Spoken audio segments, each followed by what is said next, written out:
Hey everybody, it's Elizabeth and welcome back to the farm. So today I wanted to try and bring you guys along on a project, but I don't know how much we're going to get done on this today because we have impending storms rolling in.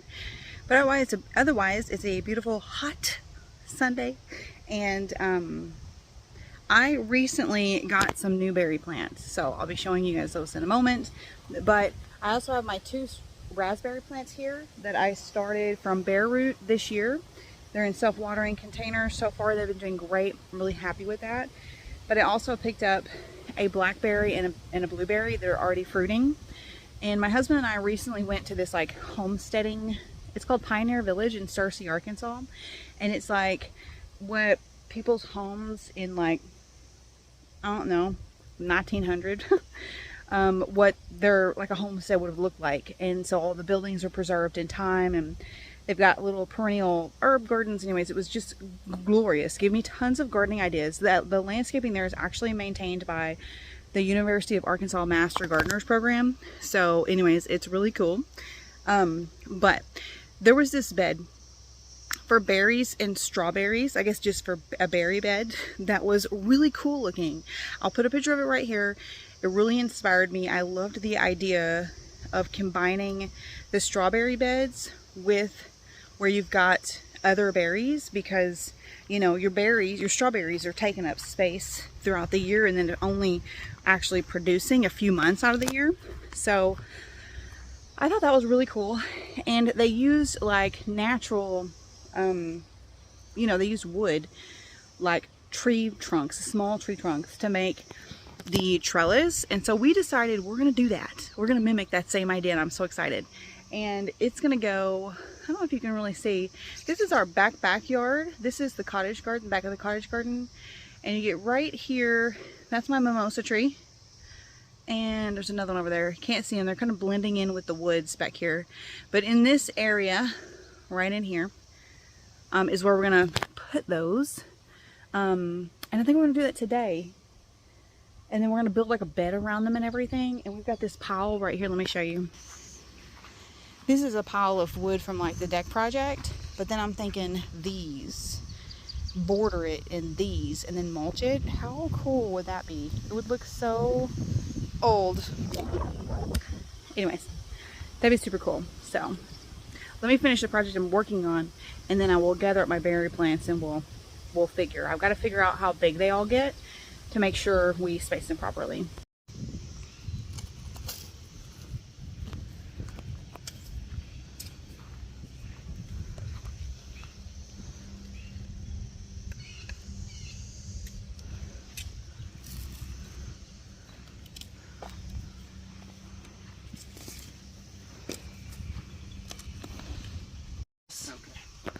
Name dropped.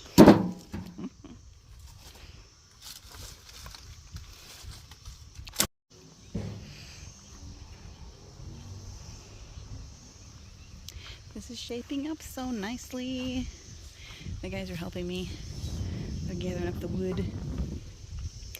It's gonna be just like perfect when the mulch is on. And then one day when I decide to do it, I can expand. Like right now we're just going to bring this edge in here, but we can kind of just expand and kind of make a square and do some strawberries here.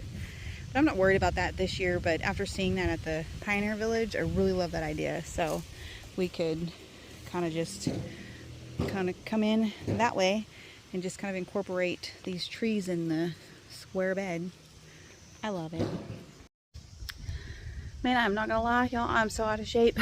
Like post-op, my stamina, my endurance and stamina for like gardening work, because I mean obviously I've been walking and running for several weeks now, but just like the getting stuff done. My husband's been planting trees, digging up plants, and hauling mulch and bricks and stuff for me for months because of my post-op recovery.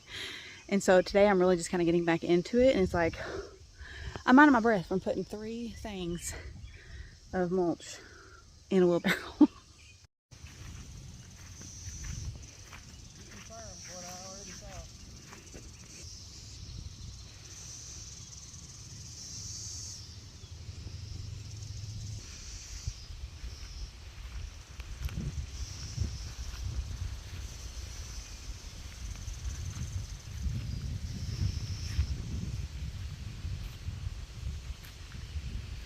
we got the project done and I absolutely love it. It turned out like so perfect. We actually threw this together so quick. I'm sure this is a really short video.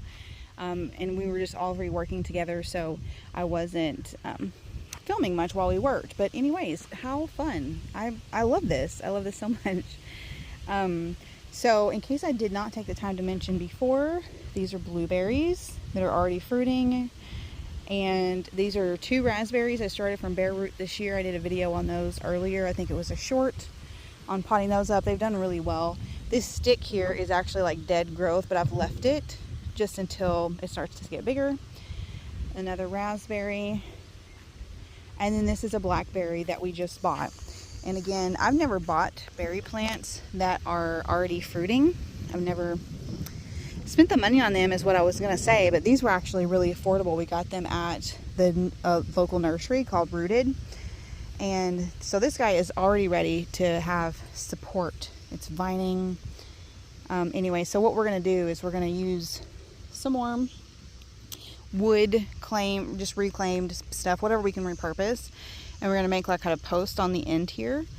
And then the blueberry is a bush variety, so it doesn't need support. So then we're going to do another one right there just to have trellis for these 3. And then we're going to do like a wired trellis system. But what's really important is I wanted to replicate what we saw at the Pioneer Village. And that is to just use whatever we had on hand, just like our ancestors would have done like over 100 years ago. And so again, in that example, they used like little small like tree trunks and just like pieces of wood, ends of wood that they would have had left over, like we have literally left over from our duck project. So it's perfect, absolutely perfect. So we'll just have to find some wire. We have twine, we could do twine. Whatever we have, we'll end up doing that. There's really no rush on trellising the raspberries because they're so small, but this blackberry could really use the support. And blackberries, they grow native here in Arkansas. We have them all over the place, but they're thorny natives and they're so hard to pick. That's why I've always wanted to grow my own. Same for mulberries, because they're just hard to get them before the birds do. So anyways, like we actually literally have blackberries in these woods here. We just can't easily access. And so we wanted to grow a thornless variety somewhere here where we could just get to them easy. So these guys will continue to just sprawl and sprawl and sprawl. So what we will do is I put them on the end here, knowing that we can just expand this bed, 4 or 5 feet that way next year if we need to. For now, we'll just trellis and support it, and we'll see how much it wants to grow. And as it is vining, I will encourage it to vine this way by trellising and pruning, so that it is not going this way and taking over the raspberries. That way the raspberries have 10 feet all across to sprawl. And I think for 2 raspberry plants, that's sufficient. I think they say like a mature raspberry plant is like 7 feet wide, but it depends on variety, and it also depends on how you prune them. So anyways, and no clue when these raspberries will fruit. Probably not this year because they need to just grow. And another thing with berries that's kind of complex, if you're getting into growing berries, is a few things. One, they're picky about the pH of the soil. So there are specific berry fertilizers, which I do recommend using. I have not used them yet because we literally bought these on a whim. This was a last minute project. Quick turnaround too, because I actually bought those 2 plants yesterday and they're in the ground today. So woo, yay me. That never happens. But anyway, so the berry tone is a good one that I recommend. It's not only fertilizer, but the pH is balanced for berry plants. So I will be getting me some of that, and I will be doing berry tone probably every 2 weeks during the growing season. But the other quirky thing about berry plants, all berry plants, is they either fruit on old cane or new canes. Canes means stems. So every year they're growing new stems, and they have last year's stems, last year's canes. And so some varieties will fruit on old and new wood. Some will fruit on new wood, and some only fruit on old. So like if they only fruit on the old wood, like say, like that, for example, if that's how these guys are, they will grow this year, and they won't fruit at all. And then next year they'll start putting on new limbs, but they will only put fruit on whatever limbs they grew this year. So because of that, you have to be really careful about how you prune your berries. You need to research for each berry type what they fruit on. So like if it's at the end of the year, so say it's next spring and I'm going to prune these, which I'll do more videos on these, you know, next year when we get to that point. But when you get to a point where you're wanting to prune them, you want to know what they're going to fruit on, because if they're going to fruit on old canes and you want to trim old canes, you have to know you're sacrificing berries. But if you're needing to trim them because they're either too big or out of control or whatever, then you just got to do what you got to do. But you will be sacrificing your berries. So note to self. Anyways, super love this bed. So excited. So I probably won't do a video when we come through and we do the supports, but you'll see it in one of our like upcoming garden tours. Unless I do a short or something, we'll see. I may do that and just film a short when my husband gets around to that. So anyways, loving that. This behind me, in case you're curious, is a Chinese pistachio. It's an ornamental, does not make nuts. And then this one over here is our mimosa tree. Adorable. And then I mentioned it, but I'm not going to walk all the way over there, but I'll show you from afar. Where is she? I see you in person. Way over there is our mulberry tree we just put in the ground, and I did bricks and mulch around it just like this one, and it's way over there because that one is going to get to be, I think, maybe 15 or 20 feet tall. But when we were researching it, it says it has roots that will seek out water as far as like 15 feet away. So we didn't want it anywhere near the house or our pool. So we couldn't do it on the other side of the house where our new orchard is, which is where I intended on putting it with all the other stuff.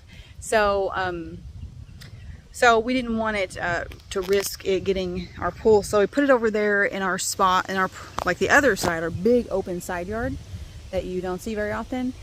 Is we have a cypress tree there and our willow tree is right there, and it's just wide open, but there's a dip. So right there where we put that mulberry, it will naturally hold a little more water than everywhere else. All right, so bringing you back over on the other side of the house where the pool is, still not clean and set up yet, and the deck and everything. And this is what I'm calling the new orchard. The reason I call it that is because we do have two fruit trees here that have been here a long time. This is I think it's a pear, and this is a plum. It only puts on like 4 fruit a year. It's pitiful. Anyway, so this is where this year I added this peach. This is avocado. Back on the other side of the gas tank over there is an Arkansas black apple. And so what we added today is right here. We added a pomegranate that's already fruiting. Look how cute she is. Oh my God, love it. Also got that rooted, and this one as well. And this is a fig tree. We saw, again, totally inspired to get a fig tree because of our visit to the Pioneer Village. They had a fig tree there. This one is a brown turkey fig. Anyways, I'll put a picture of the one that was down there at that place, but it was at the north side of the house. And this is like a multi-trunk shrub that it will take it like 10 years, but its max mature height is like 30 by 30. That's huge. But again, it'll take, I think it said like 20 years or something. Yeah, it was 20 years to get that big. So I was telling my husband, we'll be like in our 60s by the time this tree is 30 by 30. But so it's also right here next to, this is a, it's going to get huge too. So I'm trying to keep that spacing in mind and filling out this area of the yard. This is a weeping blue Atlas cedar. It is lovely. It was one of my dream trees forever. This one gets 50 feet tall by 40 feet wide. So it will take it a long time also, but it will get jamungo. So with that guy, one, not only will it take it 20 years to get that big, which means it'll take it 10 years. It'll take it 10 years to reach out here. Okay, 10 years. But also at that point when it does get to where it's over here, because it is a multi-trunk shrub, I can literally just prune it every year and kind of keep it scaled back however much I need to. And this pomegranate only gets 10 by 10 feet tall, and it's a tree, not a shrub, so it's 10 feet tall. I grew these in Arizona, and I think they got to be about 5 feet around, but they were bigger around up at the top. So anyway, she'll be good there. But just thought I would show you guys the end of this video, some things we were working on today. And I'm not gonna get a chance to wrap up any other projects today because I'm just beat. And I'll show you the rest of some of these other things that I've done in like the next garden tour. But let me show you this peach tree because it's so cute. Look at this. Look how bright that is. Anyways, here's my hand for scale. They're doing so good. I don't know if these spots are normal or not. We have lost a couple that have dropped, or the dog like was sniffing them and they fell off. But we literally just put this tree in the ground like a month ago, so I'm like beyond stoked. Peach, what is this? Harvester peach. So loving that. I think that's really cute, and that will help with the ease when my husband is mowing. And I like that there's little beds around them. That was something I kind of got inspiration on from that place too, because a lot of their trees, which were bigger ones, had some sort of bed around them and would have like herbs and like shade plants, you know, like what's the word hostas, anyways, around the beds. And I thought that is so cool. Like, it just looks nice. I like it. So I had the bricks. I don't know if I'm gonna have enough to finish my other project. That's something I was working on today too, is we had taken up all this brick on this side because we were gonna get rid of this bed for the deck, and then we ended up not. And so today I came through and was putting the brick back down, and I just got to there, and then we started working on the berry project. So the brick needs to keep going this way, and I've got plants to put in there. But anyways, that'll happen in due time. Frogs are hollering. Supposed to get storms tonight. We're gonna tornado watches and everything, so craziness. But anyways, so I'm gonna get this water hose put up and go in and chill for the rest of the day. I hope you guys enjoyed coming along and watching the progress here, and I hope you have a wonderful day. Mwah.